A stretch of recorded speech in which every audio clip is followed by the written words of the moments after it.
नमस्कार मंडळी, मी तुमचा लाडका मित्र वरद विजय चव्हाण आणि मी तुम्हा सर्वांचं माझ्या युट्यूब चॅनलमध्ये स्वागत करत आहे. मंडळी, येत्या 17 मे 2024ला पुंदिस नावाचा नवीन मराठी सिनेमा आपल्या भेटीला येणार आहे. नुकताच या सिनेमाचा ट्रेलर आपल्या भेटीला आलेला आहे. ट्रेलरमधल्या जमेच्या बाजू म्हणजेच कुठेतरी ना कनेक्ट होतो आपण या सिनेमाच्या गोष्टीबरोबर. जरी आपल्याला ती भाषा जरा कान लावून द्यायला ऐकावी लागली, कारण मी आता लॅपटॉपमध्ये हा ट्रेलर बघितला. तो लॅपटॉपमध्ये तरी हा प्रॉब्लेम होत होता की बॅकग्राऊंड म्युझिक जरा जास्त वाटत होतं आणि डायलॉग जे आहेत ते थोडे कमी ऐकायला येत होते. मे बी जर हेडफोन लावलं, इयरफोन लावलं किंवा 5.1 जे हल्ली होम थिएटर असतात तिकडे हा प्रॉब्लेम होणार नाही, पण माझ्या लॅपटॉपमध्ये तरी होत होता.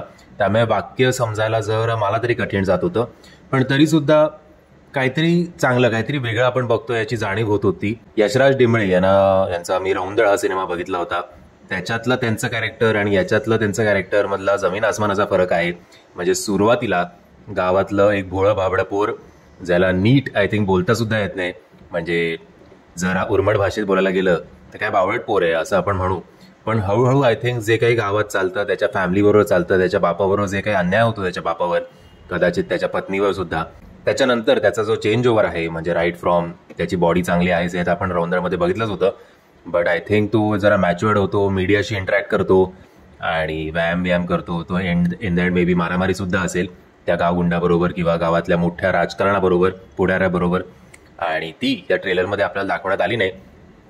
आणि मल्हारी मल्हारी हे जे या ट्रेलरच्या शेवटी गाणं वाजतं ते नो डाऊट ते ऐकायला चांगलं वाटतं. आणि जर तुम्ही एकदम असे मन लावून ते गाणं ऐकलं तर कदाचित तुमच्या अंगावर शहारं सुद्धा येईल. सो या झाल्या जमेच्या बाजू. वाईट मला एक वाटलं किंवा खटकलं या ट्रेलरबद्दल ते म्हणजे असं एक फ्लो वाटत नव्हता. कुठेतरी असं एका सीनवर आपण कनेक्ट होतोय ते कापून लगेच काहीतरी तिसरं सुरू व्हायचं. त्याच्यामुळे कुठेतरी हा ट्रेलर चांगला होता राहिला हे मला आवर्जून सांगावंसं वाटतं. बाकी ओव्हरऑल प्रयत्न चांगला आहे, काहीतरी वेगळं नक्कीच आपल्याला बघायला मिळणार आहे. सो 2 फ्लॉज या ट्रेलरमध्ये वाटले. एक तर बॅकग्राऊंड खूप जास्त होतं, त्यामुळे डायलॉग समजत नव्हते नीट, कारण शहरी लोकांना तसं पण ती भाषा समजायला एक फ्रॅक्शन ऑफ सेकंड जास्त लागेल. सो हे पॉईंट्स गृहीत धरायला हवेत. आणि सेकंड थिंग, ट्रेलरमध्ये जरा कुठेतरी असं तुटक वाटला, फ्लो असा याचाच वाटला नाही. पण तरीसुद्धा मी सांगेन की आपल्या मातीतला आपला सिनेमा आहे, काहीतरी वेगळं मला नक्कीच वाटतंय. म्हणजे अलीकडे जे मराठी कॉमेडी सिनेमांची लाट येते, ज्याला कशाला काही संबंध नसतो, कथेचा तर अजिबातच नसतो, त्याच्यापेक्षा काहीतरी वेगळं आपल्याला नक्की बघायला मिळेल. आणि आशा करूया की अशा प्रकारच्या सिनेमांना जरी यश मिळालं तरी थोडं ग्रँड लेवलवर, म्हणजे आता जसे साऊथला आपण बघतो तिकडच्या गावाच्या गोष्टी ज्या आहेत, गावातल्या गोष्टी ज्या आहेत त्या एकदम त्या ग्लॅमराईज करून टाकतात. ग्लॅमराईज म्हणजे असं नाही बोलत आहे की सगळ्या बायका बिकिनी घालून फिरतात.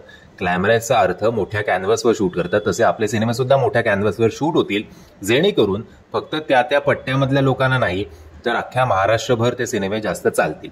एनिवेज, जास्तच प्रवचन दिलेलं दिसतंय मी. ओव्हरऑल थोडक्यात सांगायचं झालं तर काहीतरी वेगळा प्रयत्न नक्कीच या सिनेमाच्या माध्यमातून झालेला आहे. आणि या सिनेमाचा ट्रेलर तुम्ही बघा, त्याची लिंक तुम्हाला खाली डिस्क्रिप्शन बॉक्समध्ये देतोय. आणि विचार तरी करा बुवा की हा सिनेमा आपण सिनेमागृहात जाऊन बघूया. पुढे आवडणं न आवडणं हा पुढचा भाग असतो, पण हा सिनेमा विचार करायला काही हरकत नाही की थिएटरमध्ये जाऊन बघायला हवा. म्हणजे मी आशा करतो तुम्हाला हा व्हिडिओ आवडला असेल. जर तुम्हाला हा व्हिडिओ आवडला असेल तर प्लीज या व्हिडिओला लाईक, शेअर आणि चॅनलला सबस्क्राईब करायला विसरू नका. जय हिंद, जय महाराष्ट्र.